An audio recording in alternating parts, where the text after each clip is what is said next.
Sabe, o que um carpinteiro da Galileia, um príncipe indiano e um grupo de sábios anônimos de milênios atrás poderiam ter em comum, parece até o começo de uma piada, né? Mas a resposta, olha, é uma verdade surpreendente que acaba unindo essas três tradições tão diferentes. Hoje, a gente vai mergulhar no livro Parábolas e Pérolas para descobrir justamente essa sabedoria compartilhada. E para começar, vamos pensar numa coisa que a gente ouve e fala todo santo dia. Palavras como karma, zen, Jesus, elas meio que viraram uma pontuação no nosso vocabulário, sabe? Mas será que a gente ainda lembra do peso original que elas carregam? Pensa só no seu dia. Quantas vezes já não escapou um "Meu Jesus" quando o café derramou na mesa? Ou para um colega no meio do caos do trabalho, "Calma, fica zen". E o clássico, né? O pneu fura e a primeira coisa que vem é "Que karma". Essas palavras simplesmente saem, não é mesmo? Mas aí é que tá a grande virada de chave. E se essas expressões não forem só palavras jogadas ao vento? E se, na verdade, elas forem ecos? Ecos bem distantes de verdades muito antigas, muito poderosas, que ajudaram a moldar a humanidade. O autor do livro usa uma metáfora que, olha, é simplesmente perfeita. É como se a gente soubesse de cor todas as versões cover de uma música famosa, mas nunca tivesse parado para escutar a gravação original. A gente conhece a melodia, mas a história por trás, a intenção, isso se perdeu. A nossa jornada hoje é para ouvir essas canções originais. E essa nossa jornada vai ser guiada por dois conceitos principais. Primeiro, as parábolas, aquelas histórias bem simples do dia a dia, mas que carregam verdades gigantescas. E depois, as pérolas, que mostram como irritação, o sofrimento, como tudo isso, quando a gente encara de frente, pode se transformar em algo muito, muito valioso.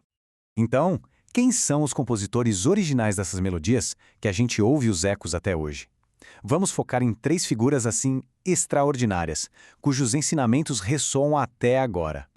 O primeiro, Jesus de Nazaré, um carpinteiro de uma cidade tão pequena, tão insignificante, que as pessoas da época até perguntavam: pode vir alguma coisa boa de Nazaré? Ele nunca escreveu um livro sequer, mas as suas histórias simples sobre o cotidiano, bom, elas mudaram o mundo. E uma das ideias mais radicais dele é justamente essa, a necessidade de morrer para poder viver de verdade. Usando a imagem de um grão de trigo, uma coisa que todo mundo entendia, Jesus explicou que é preciso abrir mão do nosso ego, daquela necessidade de controle, para que algo novo, muito mais fértil, possa nascer. Pensa, por exemplo, em largar uma carreira que define uma pessoa, mas que não traz mais alegria, para que uma nova vocação possa finalmente florescer. É exatamente esse tipo de morte que gera vida. O nosso segundo mestre é Siddhartha Gautama, o Buda. Ele nasceu príncipe, tinha absolutamente tudo, mas largou todo o luxo para tentar entender a natureza do sofrimento humano. Ele não foi para os extremos, nem do luxo, nem da privação. Ele buscou um equilíbrio, o que ele chamou de caminho do meio. O que é muito poderoso aqui é a honestidade brutal. A primeira grande verdade de Buda não é uma mensagem otimista superficial, sabe? É um diagnóstico direto e reto. A vida envolve dukkha, uma insatisfação que está ali, na base de tudo. E para encontrar a cura, a gente primeiro precisa admitir que o problema existe. É uma abordagem incrivelmente prática. E por fim, a gente vai para a Índia antiga para conhecer os sábios anônimos, os rishis védicos. Imagina só, às margens de rios sagrados como o Indo e o Ganges, eles passaram décadas e décadas numa contemplação profunda sobre o que é a realidade. A sabedoria deles, que foi registrada nos Upanishads, é um convite para a gente olhar para dentro. Eles ensinavam que por trás de todas as máscaras que a gente usa no dia a dia, nosso trabalho, nosso status, nossos medos, até a nossa persona nas redes sociais, existe um ser verdadeiro, um centro silencioso só esperando para ser descoberto. E não é algo que se constrói, não. É algo que se revela quando a gente deixa as identificações falsas se dissolverem. Dá para perceber o fio que conecta tudo? Esses três caminhos de lugares e épocas tão diferentes, todos eles lidam com a mesmíssima questão humana. Como é que a gente navega pelas dificuldades da vida? E a resposta de todos eles pode ser entendida por uma das metáforas mais bonitas da natureza, a da pérola. O ponto de partida, como o Buda bem destacou, é essa irritação fundamental da vida, o tal do dukkha. É o grãozinho de areia que entra na nossa existência, causando desconforto, dor, insatisfação.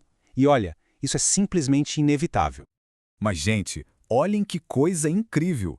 Uma pérola, uma das joias mais preciosas que existem, não é minerada da terra. Ela nasce de uma ferida, de uma irritação. Uma ostra, em vez de tentar expulsar aquele grão de areia invasor, ela o abraça. Ela o envolve com camadas e mais camadas de nácar, transformando o que era uma fonte de dor em uma verdadeira obra de arte, brilhante, luminosa. Isso ilustra o caminho espiritual de um jeito brilhante. Tudo começa com a irritação, com o sofrimento. O segundo passo não é fugir, mas é abraçar conscientemente essa dificuldade. E aí, nesse processo, a dor vai sendo transformada quase como uma alquimia. Ela se torna uma pérola de sabedoria, de beleza e de força.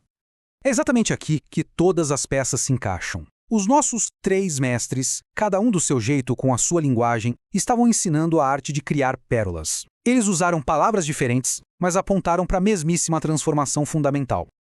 O ponto central é este. Todos eles falaram sobre um tipo de morte. Jesus falou em morrer para o eu para poder dar muito fruto. O Buda ensinou sobre a morte do ego, aquela parte da gente que é obcecada com eu, meu, comigo, como caminho para acabar com o sofrimento. E os Upanishads descreveram a morte das nossas falsas identificações para a gente descobrir quem realmente somos. São linguagens diferentes para a mesma verdade essencial. A libertação está em soltar essa versão limitada de nós mesmos para poder abraçar algo muito, muito maior.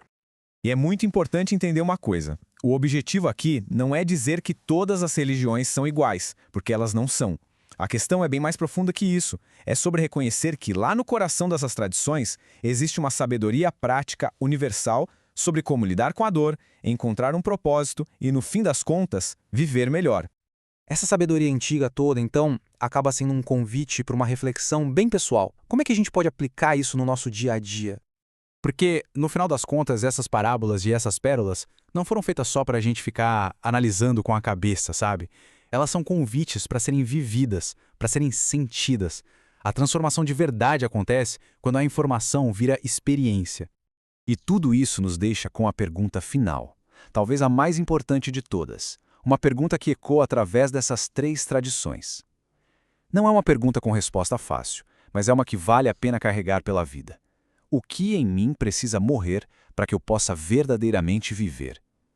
O que precisa ser deixado para trás para que uma vida mais autêntica, mais plena possa finalmente florescer? A jornada para encontrar essa resposta, essa é a própria jornada espiritual.